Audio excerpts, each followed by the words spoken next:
I wasn't saying anything, but since we're here and you put the microphone in my face, I'm going to say I'll keep it light. Like she had to have like slept with your man for you to say something like that. And being is how you don't have one. Like, what did she do? Did she like you would have had to like snatch one of my kids for me to say that, because and I don't, this is just maybe home training that some of us don't have.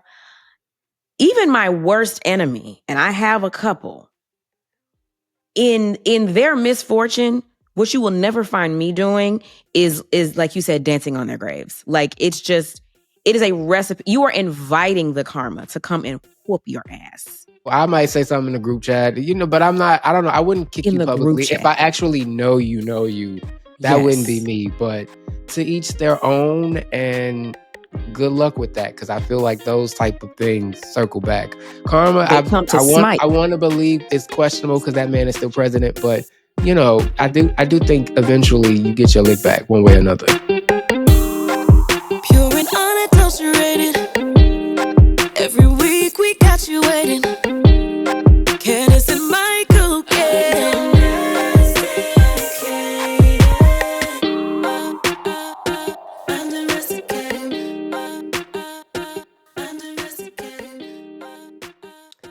Hey. Hello, I'm Michael Arceneaux. I'm Candiace Dillard Bassett. Welcome to Undomesticated episode 4.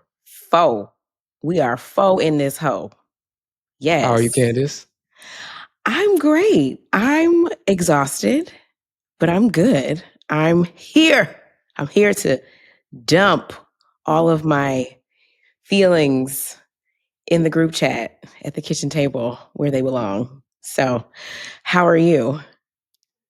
October is not my favorite month, but I'm all right. I am better than Carisha and Tyler. I'll say that. Tyler, I'm better than that. They beefing over the song "Take Me to Chanel." No, I didn't catch you up. Yes, they're mad at each other. Carisha says she stole her song. Wow.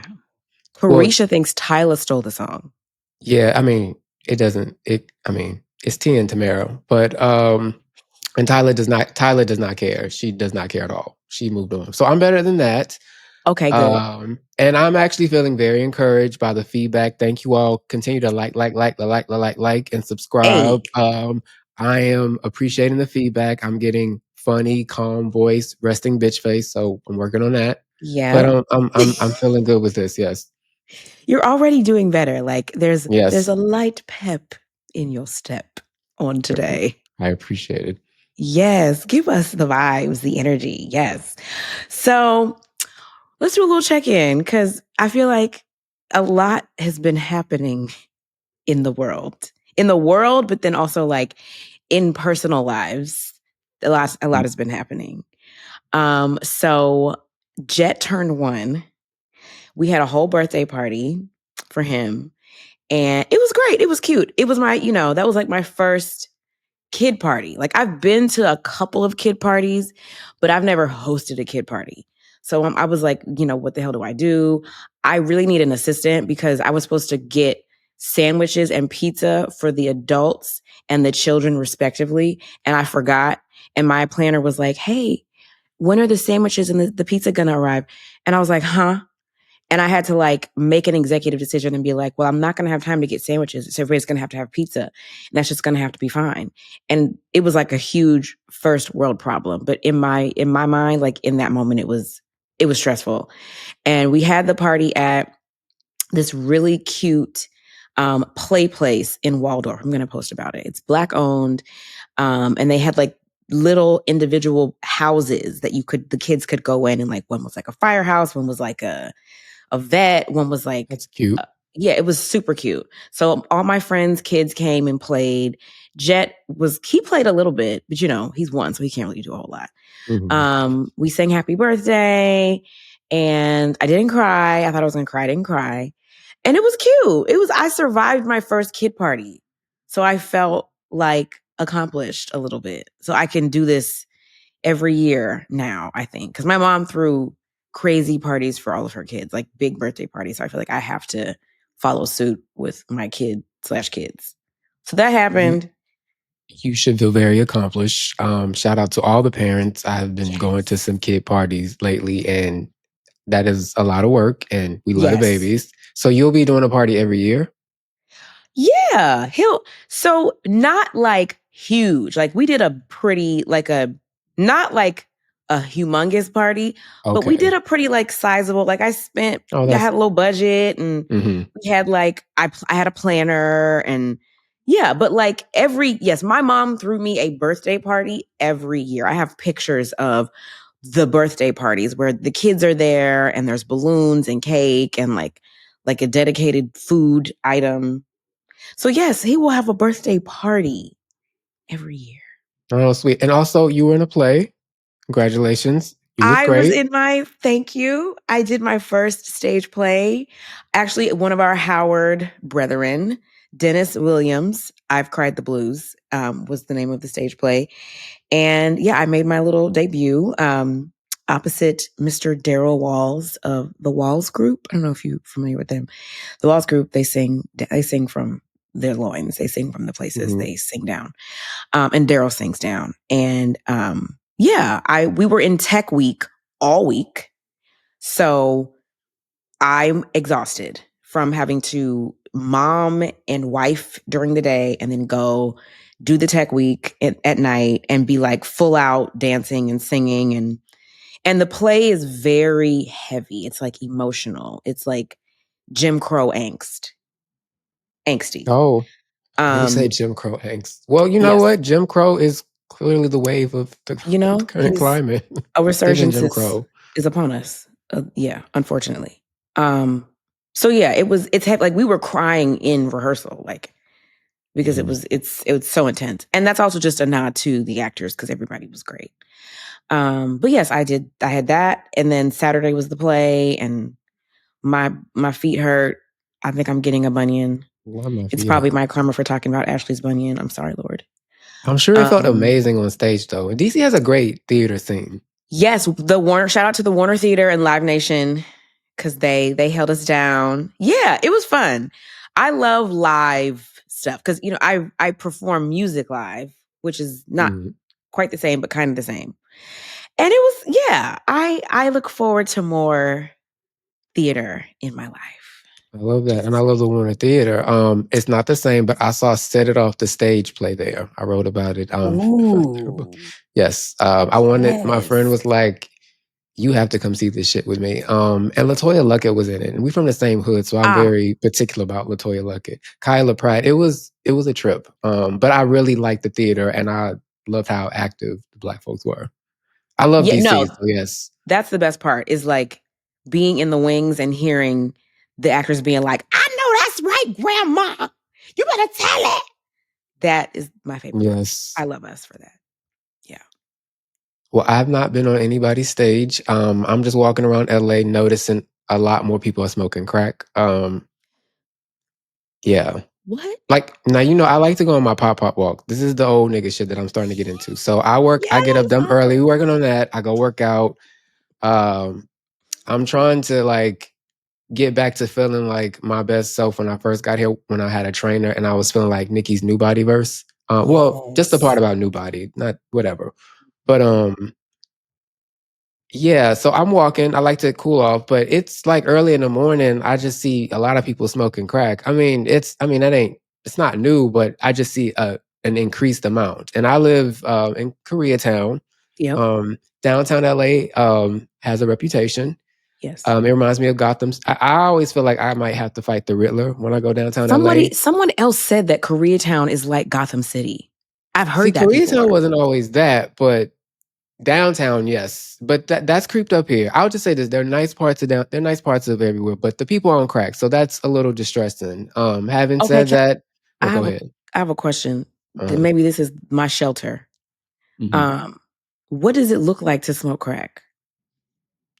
Oh, walk up, but I see the pipe. Usually, in this case, it's like, I won't call them Destiny's Child, but there are 3 men in particular now who I see are usually smoking crack at a particular time in the morning. Like, again, I get up early.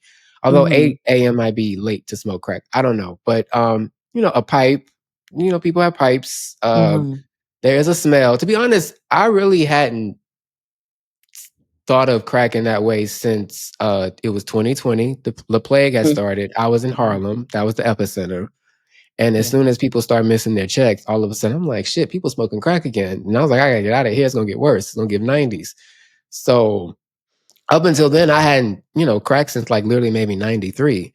But it's a distinct smell, and you see a little pipe. So the people are smoking crack. That aside, there, it reminds me no matter how much I feel like I might have turned into a chimney smoking so much weed after I lost my mom, I'm not on crack. Very good. It reminds me not to get on anything ever worse than that, because you could end up on crack on the street. And Gavin Newsom will not save you. A Waymo will just drive right by you.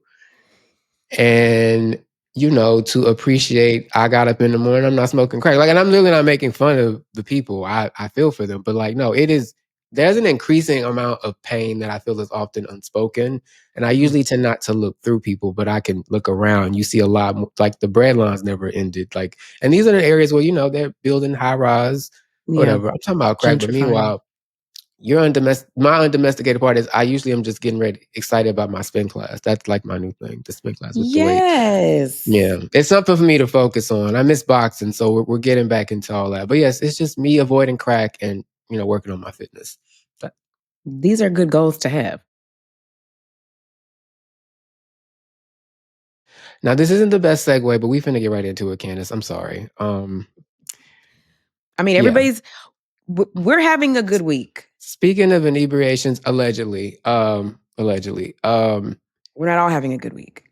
No, we're not. And okay, so when Wendy, Osefo, and Eddie were arrested, we found out you were literally on the news.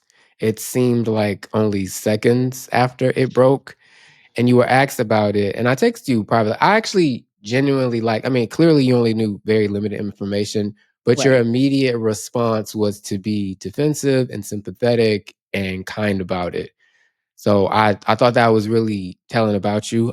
We'll get to how some of your former colleagues responded to the news, because I do have thoughts, but just because obviously people want to know, first, how did you find out? Did you find out exactly how it looked, and how have you been feeling since then? I want to be sensitive to it, because this is not like I feel genuinely bad. Like, just as a viewer, I am legitimately shocked by the news. Yeah. You and me and everybody around us. Yeah. I still, it's, you know what it is? It's very similar to when Karen went away. I would like wake up in a jolt, or just be like washing dishes, and like I would have like a That's So Raven jolt and be like, oh my God, Karen is gone. Karen is in jail. I've had those same like feelings, visceral feelings about Wendy, just because I can't believe it. I can't believe it. And I said I wasn't going to say anything beyond what I said on Fox 5 until we knew more information. So this will be my last time talking about it publicly until we know more information. But the way that I found out, it's like you could not write the story. Like, it wouldn't be believable if you wrote it. So I was promoting my stage play, Dennis Williams' I've Cried the Blues. And we've been promoting it all week. So this was like the last hurrah before the show on Saturday. It was Friday. Shout out to WTTG. I was an intern there many moons ago. So it's my favorite local news station in the DMV. And anytime I go there, they always have me do their hot topics segment in addition to whatever I'm there to promote. So they send me the topics in advance. So I had the topics. We were talking about J-Lo and that little movie she did, child, where she's, she swears she is Broadway baddie. I'm rooting for J-Lo. Keep continuing. We're all rooting for you. Yeah. It was that. It was like, and there was a couple other topics. And 5 minutes before I am set to go on air for Hot Topics, our publicist, Alex, comes in and says, hey, there's breaking news and they want you to comment on it. And I was like, okay, what is it? And he shows it to me on TMZ. And when I tell you, I started like twitching. Like I got up out of my chair and like I spun around the room. I was so like, what? And I'm like tweaking. Like I thought I was like malfunctioning because first I thought it was AI because you can really do AI. You can AI the hell out of anything now. And it's like, these are not mugshots. This is not really happening. And as I'm reading, and it's like, okay, well, clearly this must be real if we're looking at it. I called my crisis publicist, my crisis PR, aka Chris Bassett, and I said, "What? Like, what do I don't know what to say. Like, I don't have words. I wouldn't even know where to begin. And we're literally going on air in 3 minutes, and I don't know what to say." And so he and I kind of talked through it, and I like worked through my feelings, and I said what I said on the air, which was at the time, all we knew was that there were fraud charges, and it was connected to something about $300. I'm saying it to you as I was receiving it. That's how I received it. So then I get on air, and of course I'm like, fraud charges for $300, that doesn't ring true or valid. That seems like something, a setup that Todd set up, as the people say. Something that Todd set up. Hey, Todd, love you. It doesn't seem real. And so I'm like, this feels like a setup. Karen was made an example of, and let me be clear, Karen served time for something that she did. She's paid her debt to society. I'm not saying that Karen was not wrong to drink and then drive. We know that's wrong. Karen knows that's wrong. What I was saying was perhaps the punishment didn't exactly match the crime. And because she's a public figure, as it often happens, she was made an example of. That's what I was saying. And in that same vein, I felt like, well, maybe there's a target on the back of the Potomac ladies and they're making examples of everything. They're handing out examples like Oprah was handing out cars. And that's how I felt in the moment. And, the Osefos have a very successful cannabis business in Maryland, Happy Eddie. And I felt like, okay, you've got these, wealthy, successful Black people that are doing well in the cannabis industry. And they're on television and they're thriving and they've got, beautiful children and a beautiful home. They are a blueprint of sorts. So maybe this is a target situation. That's what I said. That's how I felt. Then I got off the air and I went home and I began to see more news coming out. Mm-hmm. And I learned what the actual allegations are. And my flabbers were gasted. I was just without words. These are very, very serious allegations. Like, I'm clutching my hands together because it stresses me out. These are serious allegations. It looks bad. It looks really bad. We can all say that. However, we only know what one side has given us. And if we're looking at what's on that side, it doesn't look good. It doesn't look good. I am inclined still to wait until I hear from the Osefos. There are always two sides to every story. Well, three sides. And this is why we have a judicial system, broken as it may be. We have one. And I am inclined to wait on due process to do its processing before I say anything else. above all else, I have been in prayer for her children. The kids are always the ones that suffer. And Wendy has young children, but old enough to understand what's going on.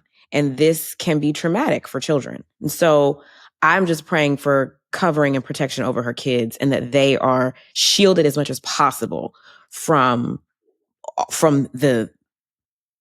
all of it until we know more.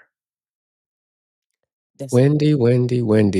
Oh, I have not waited for this day. I genuinely I hear you. And the same. I feel really bad for her kids. It does not look good. Okay. Yeah, I want this to not be true. I want to believe it's something terribly wrong. Having said that, for all of those out there, please listen. Please allegedly do not commit crimes in writing.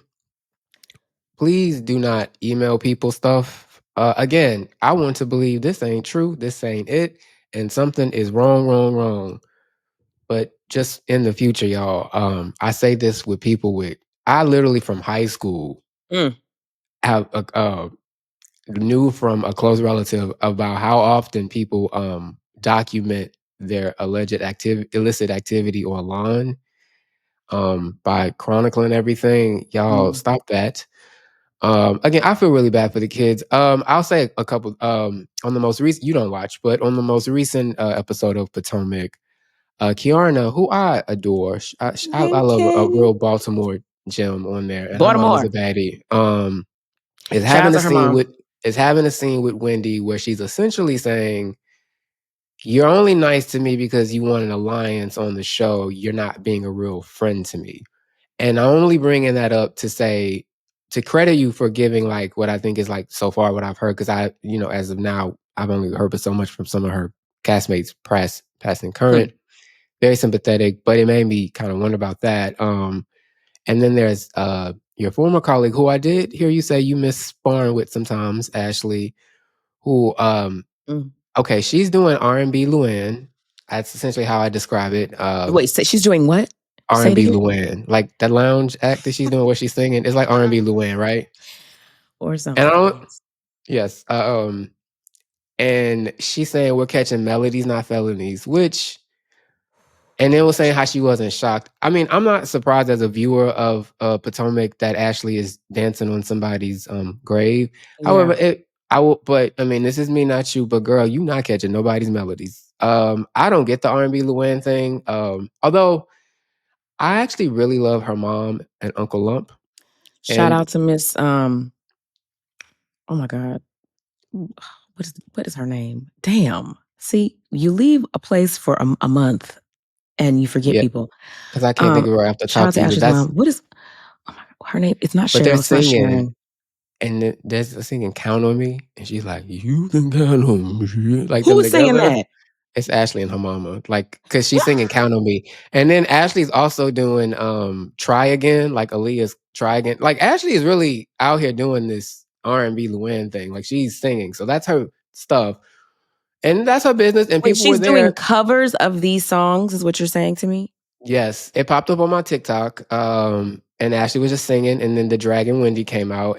But the melodies, not felonies. I don't hit a melody, but the felony thing felt. I'm like, I mean, I guess I didn't see the season yet, all of it. So maybe they have some kind of issue. But it was like, and then Gina Kirks or something from the Real Housewives of OC posted a tweet about people not living within their means, and kind of said that's what you get. I watched OC. Gina, you need to be worried about how you gonna handle Katie and that little casually racist comment you made about, is that an Asian designer, to Katie. Oh. You need to be worried about her. Don't worry about Potomac. Gina Kirschenheiter? Thank you. Yes. Gina, which girl? She was it was a shot at Wendy. And I'll just say, I actually, why? I don't like that. I don't like I don't either. I actually, people give Gina a hard time because she started off like not the most affluent on the show. She looks a little destitute at times. Yes. And that was a testament to the economy and how hard social mobility is to attain in America. I wrote a book called I Don't Want to Die Poor. So Wendy, great allegedly, book. and everybody, thank you. I get it. However, don't scam it, right? Allegedly, don't. Because what I really worry about ultimately, beyond the people dancing on their grave, I'm like, if you get convicted of this, there goes the weed business, because you can't have a felony doing that. Yep. You probably won't be able to teach as much. I mean, if you become a Republican, you can go far. You could even become president. But I think at the same time, like, it will probably keep you more in reality TV. So I just generally, I don't know. I can imagine the financial burdens of just getting all those degrees, raising a family, living in Maryland, being on television, being on a show about having a certain type of lifestyle, the type of pressures. I can only imagine all that. So I feel for her. It's interesting because normally I would be quick to be like, because I don't want to mention some of the housewives that I think scam themselves, because I ain't trying to catch no suit. But she wouldn't be the first. I would say that. I just want this to be wrong, even if it looks really, really bad. And I would encourage others, especially on her show. I'm like, don't kick her when she's down. I was like, Ashley, Melody's not felonies. I was like, let's not get into you and Michael Darby. I'm gonna shut up. But I just felt like, I was like, let's not talk about crime, allegedly, comedy podcast. But yeah, I'm not okay. We can move on now to another uncomfortable topic, but fun. Yes. I asked you this. Have you been watching the Braxtons? And I asked because Toni Braxton, I want her to unblock me on Twitter, but I gave up. However, I want to stay in the Braxton. Unblock him. What can I look into the camera? Toni, unblock Michael. He means well. Always. Please. Okay. I almost wore my Toni Braxton shirt today. Next time. Yes. Okay. Normally I love Braxton family values. Same. I'm a big fan. I actually appreciated the Braxtons, the spinoff. Same. Because I think I actually mentioned this first. I actually felt people were a little harsh on the family, because it's really hard to grieve. Watching Trina say 2 years into losing Tracy that she realizes she needs some counseling speaks to me, as I'm on the cusp of it's not celebration, mourning like my mom 2 years. So I get that, and I thought people were harsh, and I think a lot of people are quietly suffering with grief. A lot of Americans are, and they don't have any show to watch. So I got that, and I actually think they were doing their best and deserve more credit. Having said that, I actually could not get through the premiere. It was a struggle, and I'm trying to get myself back on it, because now we're veering into the subject matter where I think, how can I put this? I'm trying to be respectful. When some people criticize them, well, why would you do the show? It's because Tracy asked them to. And then and the reality is, like, if you remember on the Braxtons, the dad, they said if not for the TV show, they don't even think they would have seen their dad. Like, families are not as close as they should be. I know this to be true. Death does not always bring people together. It actually tends to have the polar opposite effect in many cases. So again, I think the show should exist, and I get Tracy's purpose. However, now we're veering into the niece. I believe her name is Ashley. Yes. Who had previously accused Trina's ex-husband Gabe of inappropriately texting her while she was, I guess, a minor. And Tamar invited her onto the show in this whole situation. So they're literally arguing about it, and I couldn't kind of get past it. And it doesn't help that I actually saw a separate clip of Trina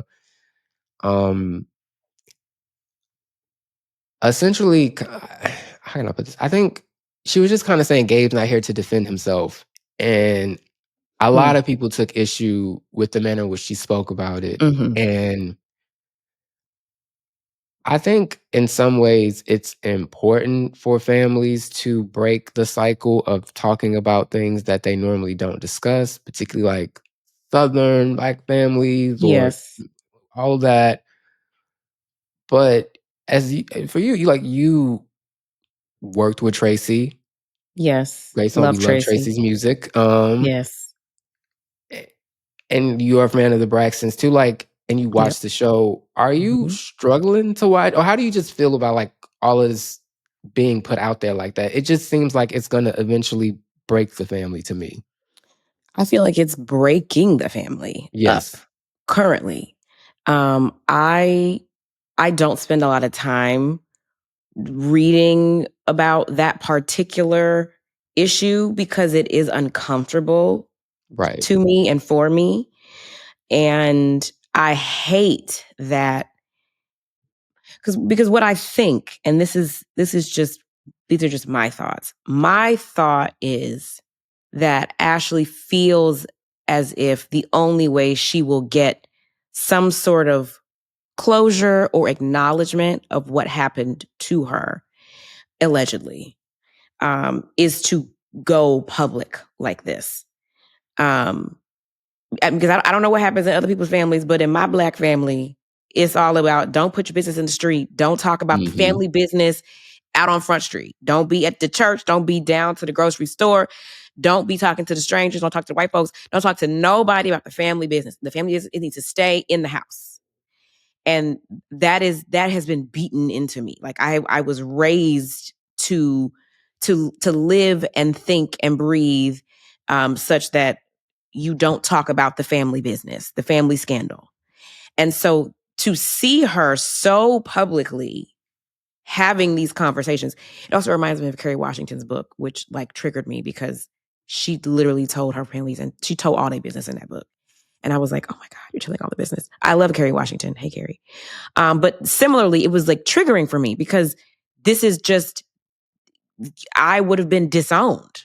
My mother tried to disown me for saying the little bit of stuff I said on, season 3 of Potomac, when I was like, my mom gets on my nerves. She called me ready to send me to the moon, cussing me out. About this when you first reached out?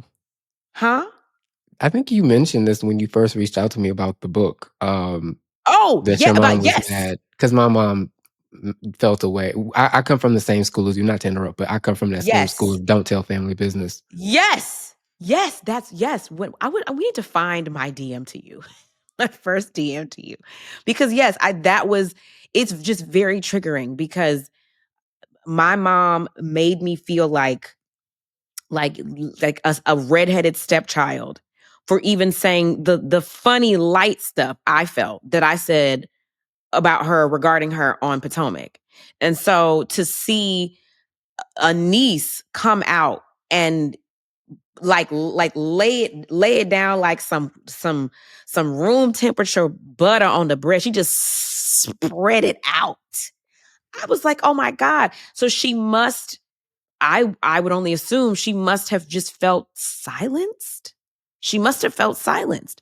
That or we do live in this era where these zillennials, Gen Zers feel like this is the way to make it and get, to garner whatever accolades they're looking for. Let me put everything out on the socials. Let me do all the interviews. And she knows she's going to get traction because she's a Braxton. People are going to listen. So it could be that. It could be a combination of the two. I don't know, but I can't get into it because it's triggering for me. And it makes me think about just the Southern Black, and I don't know, everybody tell us in the comments if this is happening in other parts of the country, other regions, other parts of the globe. But in the Southern Black family unit, you don't do what Ashley has done. It is strictly foreboding. It's grounds to be disowned. And I'm wondering what it is that she's hoping to get from talking about this issue. And I'm also I'm disappointed in the way that it seems like the way that Trina has responded. Even if she feels that way privately, publicly, you don't go against your family that way. Respectfully, it's the attitude that she displayed that keeps people from withholding sharing any tales of abusive discomfort or inappropriate relationships with partners. This makes me think of something. I love you, my boo. Jan and Mark said in an interview, but we discussed when you're writing your own story, and this applies to things, telling your own story, you also have to be mindful that you're also telling other people's stories, and that sometimes it requires an extra degree of respect and thoughtfulness. I'm paraphrasing, but that is essentially it. So one thing with my mom, she didn't read the book, but my aunts, her sisters, told her that I was honest but respectful, which is actually the best thing you get from Black women over a certain age. So, and I tried to be mindful about what I was writing anyway, because not everything is my story to tell or information to share. In Ashley's case, I don't know what is driving her, but clearly it's coming from a place of hurt and not feeling heard, to your point. Yeah. I do question whether or not, in terms of narrative structure, is this the best use of the reality show? However, this is where their lives are, so it's what it is. Yep. But I will say, I just still worry, just as a viewer of the show and someone that's a fan of their family, this direction gives me pause, and I hope the best for them. But because I want to end on a good note with them, I'll just say the Braxtons' debut album is grossly underappreciated. I dream one day that they'll all unite and sing Slow Flow so many ways. Yes. I hope Tamar finally stops ignoring her first album and sings No Disrespect, because I'm not your hoe, I'm not your freak. We can get Missy. Come on, I hope Tamar. that for the best, but as of now, Tracy's, it seemed from what I watched on the show, Tracy's wish was that this show would continue to keep her family together. I hope that they truly get to the place where they can seize on that wish, and if they can't, please run away from television before it's too late. Well, child, that's what the people that's don't all I do. got. They never run away. That's how I love you, Tony. Yes, Tony, unblock him. And also shout out to the Braxtons' Christmas music, because their rendition of Mary, did you know? That sends me down into a place of worship. It's a good one. Yes. Yes. I was going to say something specific to go back about the other Ashley. Forehead, girl. Not forehead. I wasn't saying anything, but since we're here and you put the microphone in my face, I'm going to say,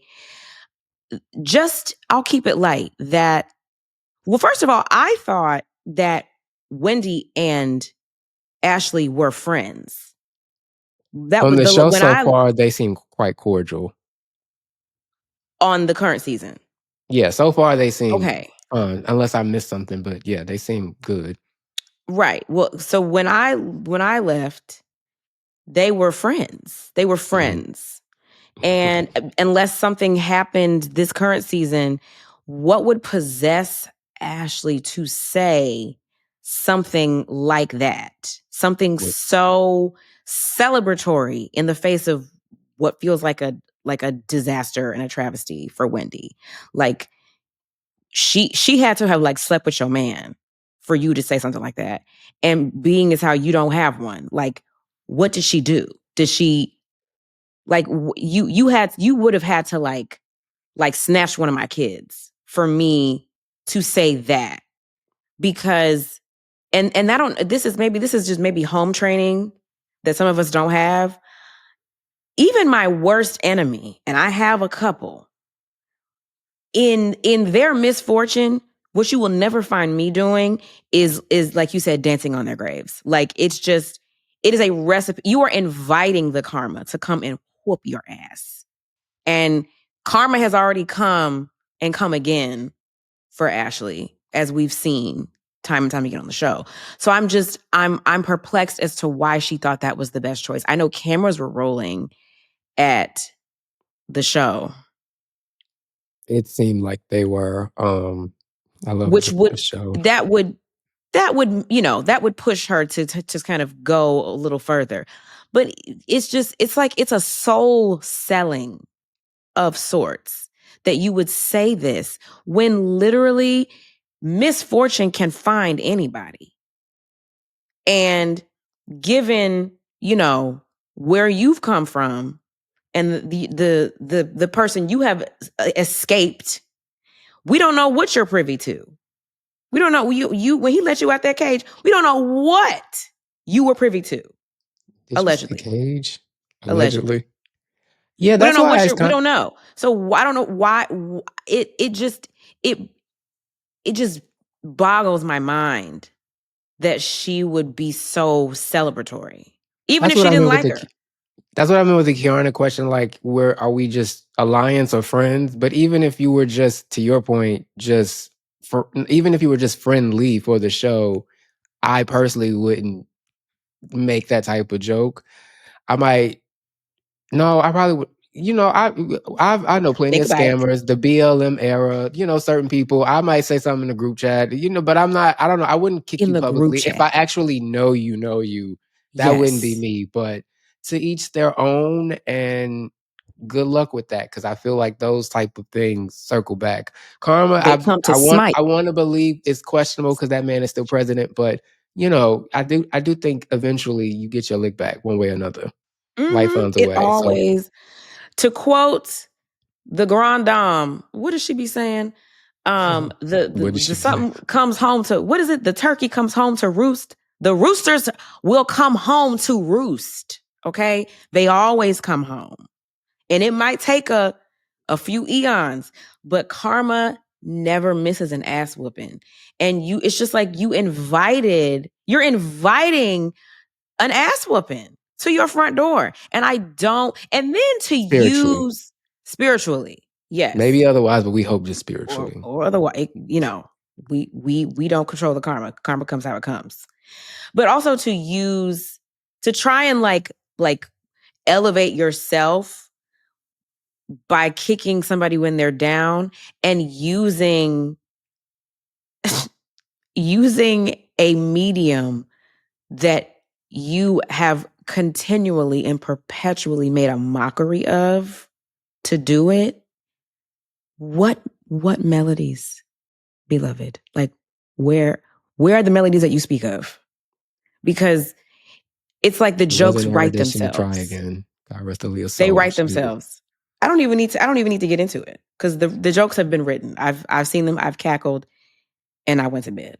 So, but it's if it seems like something that Ashley likes to do is make a fool of herself, and if that's what helps her to sleep and be well and do well, by all means, clown your way through life. At least Katie was like, I wrote to the president, which I lift her in prayer too. Now, did you see what Katie was talking about? Katie was talking about some cunnilingus. Did you see that? I forgot. I said, Katie, I blocked that out.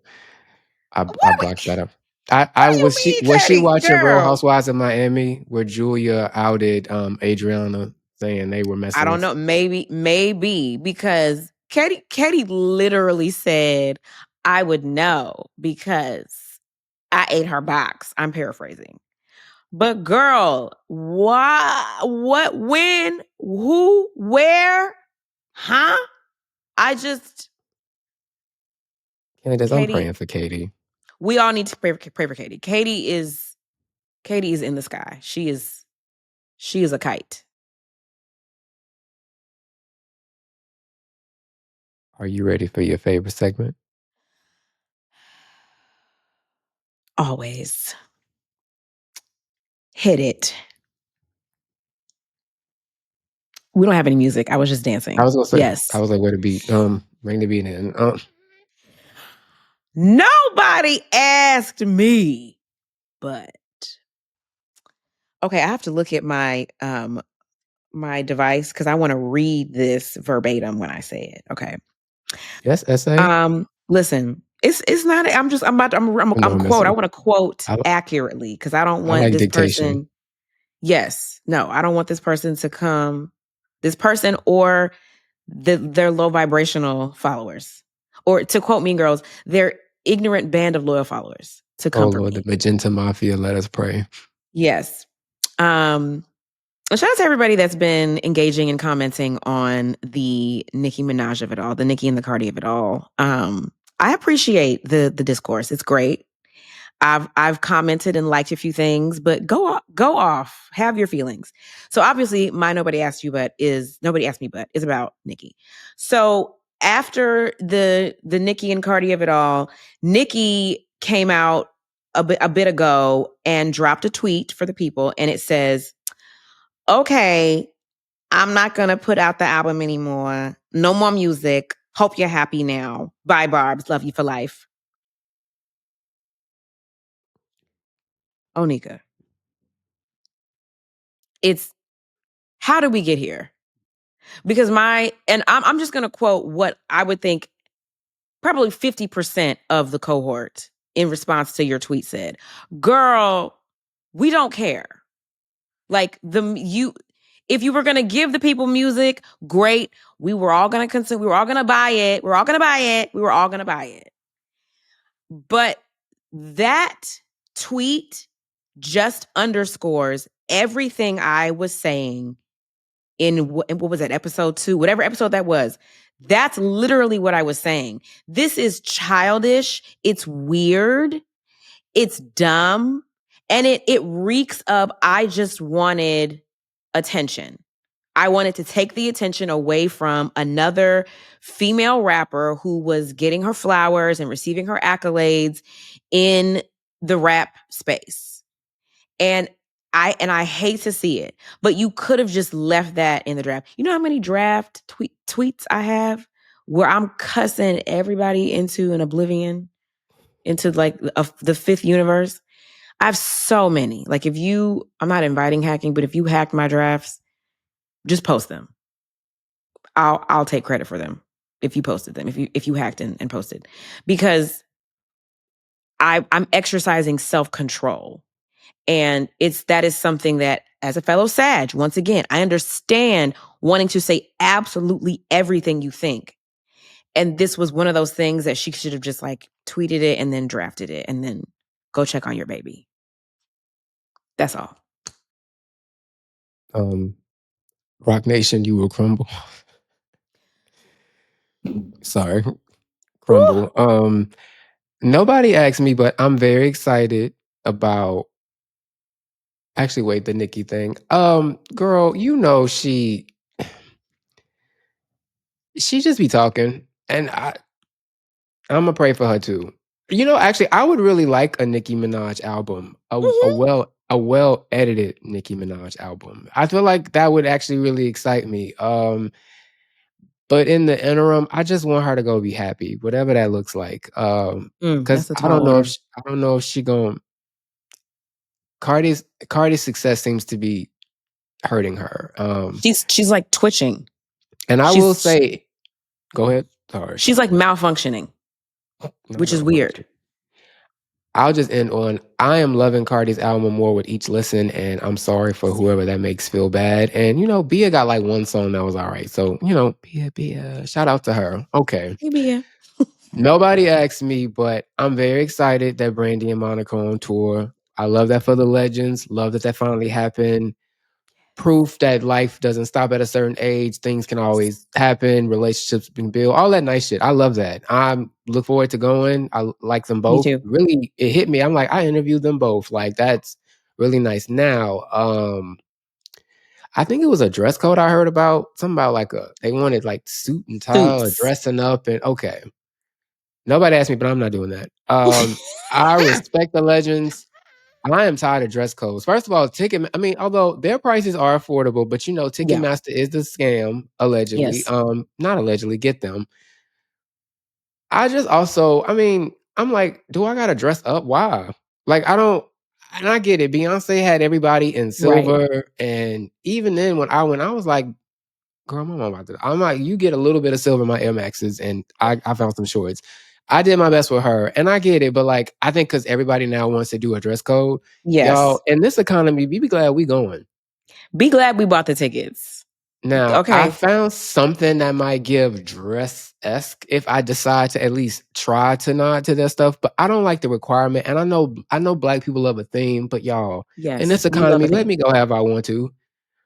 Like he got a jacket made. It looks fantastic. I know my else made like this cute shirt. I'm like, just let us go. Just let us show up. And from the clips, they look happy. And I want to see Kelly Rowland, Money Long. Yes. I don't want to be a suit. I don't want to be in a suit. Just because I'm in my 40s don't mean I need to dress like the Harlem Renaissance or whatever they got going. No. So nobody asked me, but I respect the legends, but the dress code, I don't know. I'll try, but I don't like the obligation. I agree. I forgot about it. Right. Auntie Monica's, she's Gunica don't play that. So it's said with respect. Gunica. I love them both. It is so exciting. I am a Brandy stan. Like in music, I mean, Brandy is affectionately referred to as the vocal Bible, for those who don't know. And as a singer, as a vocalist, Brandy's voice is one of the voices that I respect, I laud, I lift up, I study. So and Monica as well. Like Monica is not an aside. Like these are the women of our childhood, the women of our youth, the music, the R&B of our youth. So I'm super excited. I forgot about the dress code. I don't think I was going to do that. I think I was going to wear whatever. But maybe, I mean, I could maybe do a wide leg pant. I remember I saw a suit I saw a clip from the tour. I'm trying to avoid because I want to, but I saw a clip and I was like, "Oh, Brandy looks cute. Oh, look at Monica." I was like, "Oh, wait, they want that suit and that's what they want." Justin Timberlake, and then it made me remember, and I'm like, "No." Yeah, a wide leg pant would be cute. Yes, a wide leg pant, like a wide leg, like pinstripe with like a oversized jacket with like shoulder pads and a tie. I could maybe pull that off, but it would have to be with like a good sneaker. Like I'm not wearing a pump, a heel of any kind, any sort. I have retired a lot of heels because postpartum took my feet to another size and my feet just hurt. And like I said, I think I'm growing a bunion because I was talking about Ashley's bunion. So I think I'm getting my own. And so I can't do a heel, but I could do like a good sneaker. I could maybe do that. But I'll also say too, I'm going to add to your nobody asked me, but stop posting the clips of the show. I don't want to see the whole show. Y'all did this with Beyonce and I let it slide because it just became like a part of the culture to just post the whole show. I don't want to see the entire Brandy Monica show before I get to the show. I'm going in DC or in Baltimore. I don't know which one yet, but I'm going in the DMV. Y'all, there's a lot of shows before the DMV. I don't want to see the whole show before I get to the show. Let us enjoy the show live. And also stop talking about Brandy and whether or not she's singing live, because y'all could never, whether she's singing live or not, whether it's pre-recorded vocals or not, y'all could never. So shut up. Uh-oh. The Brandy stand came out. I will say I don't mind a pre-recorded live vocal, particularly when we want to do pop dance step. I think Janet Jackson's pre-recorded live vocals are underappreciated. Even Beyonce sometimes when she's taking a break.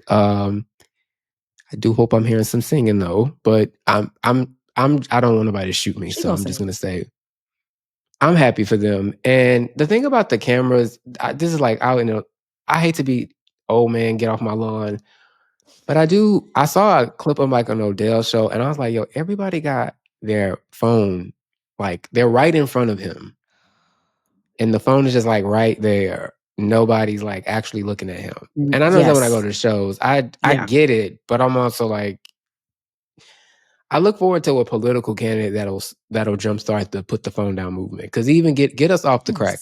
That is the crack of all of us. That's the crack. Yes. Yeah. I love this episode. Darkness aside. We always gotta have a little, a little bit of realness / darkness. The times we're living in, like you can't not acknowledge a little bit of dark. We lifting up. And again, I'm just going to say shout out to the Osefos. I hope it's a mistake, but if not, at least one of you could be president. Keep hope alive. Perhaps. I mean, can you be a president? It'll require a heel turn, but yes. You can be a president with a felony. Well, yeah, you're right. I'm not projecting felonies. I'm just saying we're not projecting them. We're just thinking ahead because we have to be realistic. And I mean, realistically, and I said this to Wendy in the text I sent her I'm praying for you. I love you. And I hope that this all goes away. Honestly, I hope it goes away. And love to the kids. And don't let the broken housewives get to you. Ooh, don't let them raggedy, ashy, no home, having no man, having no couth, having hoes. All they I don't have a man either, show. but I ain't a hater. So yes. Listen, no, it's the combination. It's the package that makes them raggedy. How you hating on me and you ain't got you literally couldn't do me or be me on your worst day. The people of God are bored and we are tired. So shut up. Collectively, just shut up. I hate them. I hate a pylon in general, but I just hate that they're taking this opportunity to stomp on her when she's down. So, which is fine, because when them purple walls come down, we gonna be pointing and laughing at you too. Right. Don't jump people unless you in our comment section. Please jump that. Only jump the ratings. Yes. Jump the comments. Yes. Jump the ratings. Like. Candiace, this was fun. Yes, this was a cute episode. Let us know what you think about the episode. And all right, Saints. The rest in bitch faces not there. No, you did good. What I want you all to do in the comments is give Michael his 10s. Go into the comments and I want you to give him his 10s across the board for not having resting bitch face. Because thankfully you knew that was just my face. Yes, I did. Because my mama was like, why does he look it was my mom that was like, he looks like he's bored. No, I was like, no, that's just his face. Tell your mom I am sorry. That really is just my face. It's just his face. That's it. Yeah. Anyway, so like we like to say when we be getting up out of here, may your life be soft. May your boundaries be strong. And may your group chat stay private. See you next time on Undomesticated. Bye. Undomesticated is presented by Odyssey and Agenda Management and Production. Our executive producers are Brandon Sharp and Corinne Gilliard. Our executive producer from Odyssey is Leah Rees-Dennis. Miguel Contreras is our senior producer. Michael Arceneaux and Candiace Dillard Bassett are our producers. Sound design, video production, and engineering by Miguel Contreras. Booking by Jillian McEwen. Original music by Candiace Dillard Bassett, Nairi Davidson, and Donald Hazel Sales. Special thanks to Nairi Davidson, Moira Curran, Josefina Francis, Hillary Schiff, Eric Donnelly, Kate Hutchinson-Rose, Lauren Lombardi, David Gannon, Kurt Courtenay, and Lauren Vieira. It's a lot of names.